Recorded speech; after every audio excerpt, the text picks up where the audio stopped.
In 2008, the world faced one of the worst economic disasters since the Great Depression. Millions lost their jobs, banks collapsed, and the global economy nearly crashed.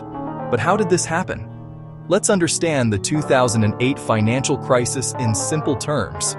The crisis started in the United States housing market. In the early 2000s, banks were giving home loans very easily. Even people who couldn't afford to repay loans were approved. These risky loans were called subprime mortgages. Housing prices kept rising, so everyone believed prices would never fall.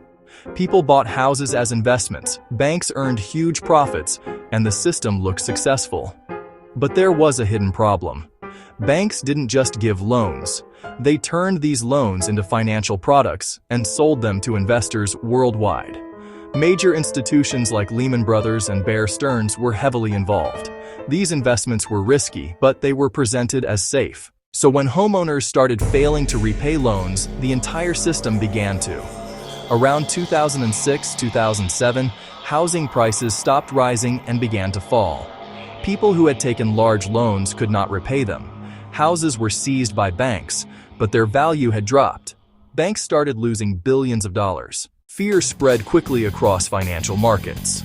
The biggest shock came in September 2008 when Lehman Brothers declared bankruptcy. It was one of the largest financial collapses in history. This created panic in global markets. Stock markets crashed, companies shut down, and millions of people lost their savings. Even powerful financial centers like Wall Street were shaken. To prevent total economic collapse, governments stepped in. The Federal Reserve and the United States Department of the Treasury, led by Henry Paulson, launched massive bailout programs. They injected billions of dollars into banks and companies to stabilize the economy. Many countries around the world took similar emergency measures. The 2008 financial crisis taught important lessons. Banks need stronger regulation. Risky lending can destroy economies.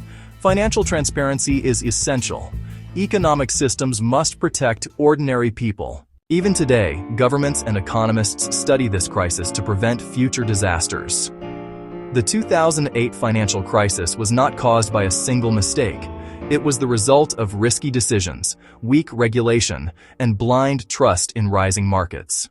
It remains a powerful reminder of how fragile the global economy can be.